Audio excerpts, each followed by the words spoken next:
అదే RTV app వార్తల్ని క్షణాల్లో చదివే అవకాశం ఉంటుంది. ఒక న్యూస్ పేపర్, ఒక టెలివిజన్ ఛానల్ మీ చేతుల్లో ఎప్పుడూ ఉంటాయి. కూటమి ప్రభుత్వం అధికారంలోకి వచ్చిన తర్వాత వాలంటీర్ వ్యవస్థని మొత్తానికి మోసం చేసింది. ఎన్నికలకు ముందు మాట ఇచ్చి ఎన్నికల తర్వాత మాట తప్పారంటూ కూడా వాలంటీర్లందరూ కూడా రాష్ట్ర వ్యాప్తంగా కూడా నిరసనలు వ్యక్తం చేస్తున్నారు. ఈరోజు విజయవాడలో ఏఐవైఎఫ్ ఆధ్వర్యంలో పెద్ద ఎత్తున నిరసన దీక్ష కార్యక్రమం చేపట్టారు. మనతో పాటు వాలంటీర్లు కూడా ఉన్నారు. వాళ్ళతో ఒకసారి మాట్లాడే ప్రయత్నించారు. అంటే ఏం చెప్తారంటే ప్రభుత్వం ముందు ఎన్నికలకు ముందు టీడీపీ కూటమి నేతలందరూ కూడా వాలంటీర్లకి హామీ ఇచ్చారు, 10,000 చేస్తాం జీతం అని చెప్పారు. కానీ ప్రభుత్వం వచ్చిన తర్వాత మాట మార్చిన పరిస్థితి ఎట్లా చూస్తారు?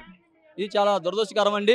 వాళ్ళు ఎన్నికల ముందు మేమేమి అడగలేదండి. మా వాలంటీర్లు ఎవరు కూడా అయ్యా మాకు ఉద్యోగ భద్రత కావాలి, మాకు జీతాలు పెంచమని చెప్పి ఆయన ఏమి అడగలేదండి. ప్రతిపక్ష నాయకుడిని ఆ రోజున్న నాయకుడిని అయ్యా మాకు 5,000 రూపాయలు సరిపోవట్లేదని అడిగితే ఆయన ఏం పెంచకపోయినా కూడా అలాగే పనిచేస్తూ వచ్చిన మా వాలంటీర్లు.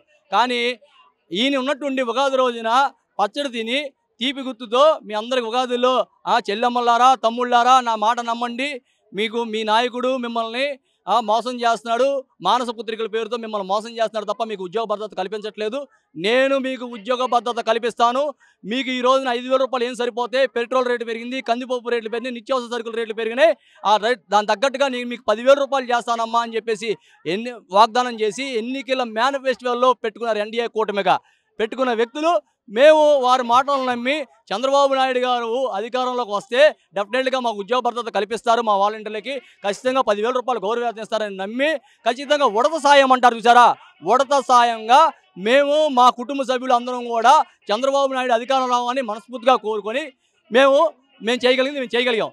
అధికారంలోకి వచ్చిన తర్వాత వీళ్ళు సరే చూసాం, ఫస్ట్ నెలలోనేమో పెన్షన్లు మీరు ఇవ్వడానికి వీల్లేదు, సచివాలయ సెక్రటరీలు ఇవ్వండి అన్నారు.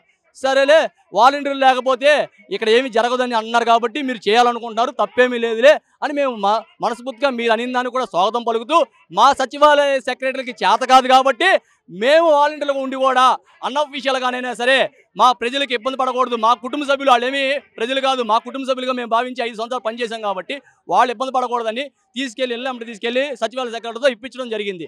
6 నెలలుగా ఇదే జరుగుతుంది. ఈ రోజు కూడా అదే పరిస్థితి జరుగుతుంది. మీరు ఏది చేయమన్నా కూడా మీ సచివాలయ సెక్రటరీలు చేయలేరండి, వాలంటీర్లతో చేస్తున్నారు ఈ రోజు కూడా వాళ్ళని తీసుకెళ్ళి. ఇది నిజం. కానీ ఈ రోజున మీరేమో ఒకసారి గుర్తు చేస్తున్నాం సార్, మీడియా ద్వారా మేము మిమ్మల్ని గుర్తు చేస్తున్నాం. జూలై 3వ తారీఖున మీ అందరికి మీడియా డోల వీరాంజనేయ స్వామి గారు ప్రెస్ మీట్ పెట్టి ఈ వ్యవస్థని మేము కాపాడబోతున్నాం, మేమే రక్షించబోతున్నాం, మీరు ఎవరి మాటలు నమ్మకండి, ఎవరికి ఉద్యమాలు చేయవద్దని చెప్పి మీరు చెప్పిన వ్యక్తులు అయ్యండి. 4వ తారీఖున జూలై 4వ తారీఖున పేపర్లో మేము చూసాం. జూలై 9న ప్రెస్ మీట్ పెట్టి మరి ఏం చెప్పారు, అసలు 2023లోనే మీకు జీవో రెవెన్యూలు కాలేదు, దానివల్ల మీకు గౌరవేతనం ఇవ్వడం లేట్ అయింది, డెఫినెట్గా దాన్ని మేము రెక్టిఫై చేయబోతున్నాం, మా నాయకుడు విజన్ ఉన్న నాయకుడు మీకు మాట ఇచ్చాడు, మాటను నిలబెట్టుకోబోతున్నాం అని చెప్పాడు. ఓహో విజన్ ఉన్న నాయకుడు డెఫినెట్గా ఇదంతా మాకు న్యాయం చేస్తారు కదా అని చెప్పి ఎదురు చూస్తూ మేము 5,000 రూపాయలకి ఇబ్బంది పడుతున్నాం కాబట్టి అయ్యా పెండింగ్లో ఉన్న 5,000 రూపాయలు మాకు అందించండి అయ్యా అని 3 నెలలు అవుతుందని చెప్పి మేము అనేక వినాలుగా మేము విన్నత పత్రాలు శాంతియుతమైన కార్యక్రమాలు నేటి వరకు చేసుకుంటానే వచ్చాం. శాసన మండలిలో వారు ఈ రోజున ఘోరమైన మాటలు చెప్పారు. కింద నెల జరిగిన శాసన మండలిలో అసలు పేరు వ్యవస్థలో లేని వాళ్ళకి పేరు ఏం పెడతామని అంటే పేరు పెడతాం అన్నప్పుడు మరి ఇక్కడ ట్రెడ్ వచ్చినప్పుడు విజయవాడలో కొనసాగుతున్న వాలంటీర్లందరికీ ఫోన్లు చేసి మీరందరూ కూడా పాల్గొవాలని చెప్పి ఏ రకంగా చెప్పారు అని మేము అడుగుతున్నాం అనమాట. ఎన్నికల టైంలో ఒక్కసారి మళ్ళీ గుర్తు చేస్తున్నారు మీడియా రూపంలో, మూకమ్మడి రాజీనామాలు జరుగుతుంటే ఎన్నికల కమిషన్కి లెటర్ ఇచ్చారు కదా, రాజీనామాలు యాక్సెప్ట్ చేయడానికి వీలు లేదు అని. మరి వీలు లేదని మీరు ఎన్నికల కమిషనర్కి లెటర్ ఇచ్చారు, ఎన్నికల కమిషన్ కూడా రాజీనామాలు యాక్సెప్ట్ చేయట్లేదని మనకి అనౌన్స్మెంట్ చేసింది కదా. మరి ఏ రకంగా జీవో 2023 ఆగస్టునే రద్దు అయిపోతే ఏ రకంగా మీరు ఆ మాటలు చెప్పారు, ఎందుకు చెప్పారు? ఎన్నికల్లో వాలంటీర్లు ఎవరు పనిచేయకూడదని చెప్పి మీరు కోర్టును ఆశ్రయించలేదా? అవునా కాదా? అంటే వాలంటీర్లు ఉన్నారని మీరు కూడా ఒప్పుకుంటున్నారు కదా, మరి ఎందుకు ఆ జీవోల పేరుతో మమ్మల్ని నెపం నిలుతున్నారు? జీవోలు రెవెన్యూలో ఏనియో లేవో మీకే ప్రభుత్వం ఉన్నారు, మీకే తెలుసు.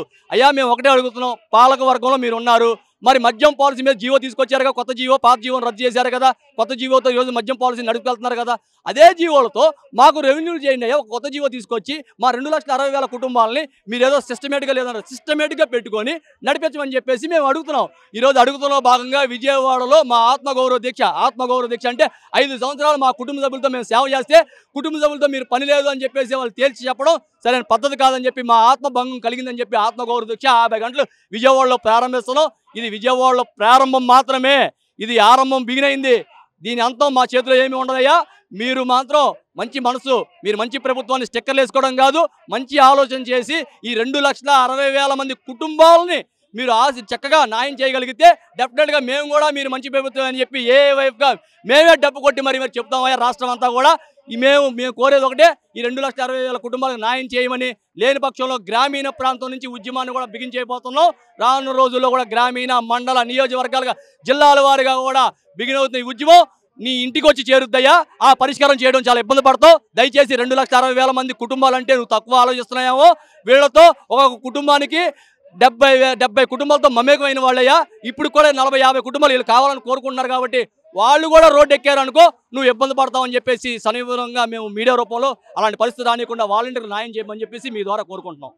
మీరు చెప్పిన అంటే విజయవాడ వరదల సమయంలో వాలంటీర్ల సేవలను కూడా ఉపయోగించుకున్నారు. కానీ ఇంత కూడా అయిపోయిన తర్వాత ఇప్పుడు వాలంటీర్ వ్యవస్థని నిర్వహణ చేయాలని చూస్తున్నారు. మరోవైపు జీతాలు కూడా ఇవ్వని పరిస్థితి. ఏం కోరుకుంటారు ప్రభుత్వాన్ని? మేమేమి కోరుకోవట్లేదని ఆయన ఒకే క్వశ్చన్ చేస్తున్నారు, జీవో లేదు అని. జీవో లేదు అంటే ఎప్పటి నుంచి లేదు? ఆగస్టు 2023 నుంచి లేదు అంటున్నారు. మరి మమ్మల్ని వరదల్లో వాడుకుంది సెప్టెంబర్ 2024లో వాడుకున్నారు. మరి అప్పుడు లేని జీవో ఇప్పుడు ఏ జీవోతో మమ్మల్ని వాడుకున్నారు? ఏ జీవోతో యాక్టివ్ వాలంటీర్స్ని, ఇన్యాక్టివ్ వాలంటీర్స్ లిస్ట్ అడిగారు? ఏ జీవోతో అటెండెన్స్ మమ్మల్ని నవంబర్ 23 వరకు కొనసాగించారు అని మేము అడుగుతున్నామండి. ఇప్పుడు ఏ జీవోతో మమ్మల్ని వరదల్లో రమ్మని అడిగారు? ఏ జీవోతో స్ప్రెడ్ షీట్లు అడిగారు? గూగుల్ స్ప్రెడ్ షీట్లు. ఈ అన్నిట్లు మరి ఏ యాక్టివ్ వాలంటీర్స్ లేకుండా రన్నింగ్ వాలంటీర్స్ అని ఇప్పటికీ మాకు ఉందండి. మా దగ్గర ఆ యొక్క ఎవిడెన్స్ కూడా ఉన్నాయి మా దగ్గర. అవి చెప్తుంటే డిలీట్ చేస్తున్నారు. మేము అవి చెప్పాం, గవర్నమెంట్కి తెలుసు మేము ఏ లిస్ట్లో ఉన్నామో కూడా. కాబట్టి గవర్నమెంట్ ఒకసారి మమ్మల్ని గుర్తించమని అడుగుతున్నామండి.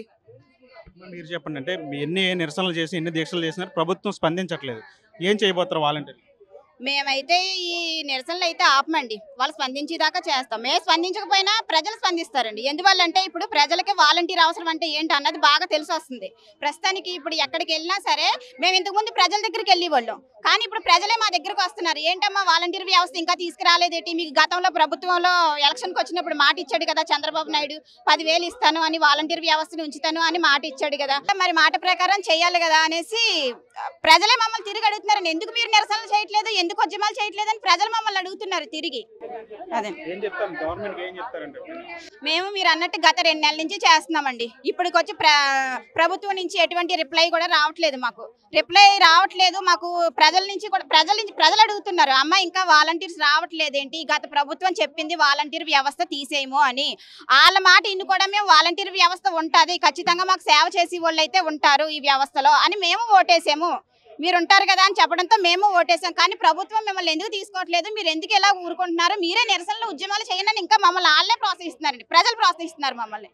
అది చూసాం కదా అండి. వాలంటీర్లు అందరూ కూడా ఒకటే చెప్తున్నారు ముక్తకంఠంతో, ఖచ్చితంగా అంటే కూటమి ప్రభుత్వం ఎన్నికలకు ముందు 10,000 రూపాయలు జీతం చేస్తాం, అన్ని ఖర్చులు పెరిగినాయి, ఖచ్చితంగా వాలంటీర్లను ఆదుకుంటాం, వాలంటీర్ వ్యవస్థను తొలగించే ఉద్దేశం లేదని చెప్పి ఆనాడు చెప్పారు. కానీ ఎన్నికలు అయిన తర్వాత పూర్తిగా వ్యవస్థ నిర్వీర్యం చేసే దిశగా కూడా అంటే ప్రభుత్వ పెద్దల మాటలు ఉంటున్నాయని చెప్తున్నారు. దీన్ని ఖచ్చితంగా తామంతా కూడా ఖండిస్తున్నాం. ఏదైతే ఎన్నికల ముందు ఇచ్చినటువంటి హామీలు ఏవైతే ఉన్నాయో అవన్నీ కూడా ఖచ్చితంగా అమలు చేయాలి, జీతాల బకాయిలు చెల్లించాలి, ఉద్యోగ భద్రత కల్పించాలి. లేని పక్షంలో రాష్ట్ర వ్యాప్తంగా కూడా వాలంటీర్లు అందరూ కూడా పెద్ద ఎత్తున కూడా నిరసనలు, ధర్నాలకు కూడా దిగుతామని చెప్పి వాలంటీర్లందరూ కూడా హెచ్చరిస్తున్న పరిస్థితి కనిపిస్తుంది. ఇది ఇక్కడ విజయవాడలో పరిస్థితి. వీడియో షంటితో మన RTV విజయవాడ నుంచి. మరిన్ని వీడియోస్ కోసం ఛానల్ ని సబ్స్క్రైబ్ చేయండి. లేటెస్ట్ అప్డేట్స్ కోసం వాట్సాప్ ఛానల్ ని ఫాలో అవ్వండి. ఆ లింక్ డిస్క్రిప్షన్ లో ఉంది.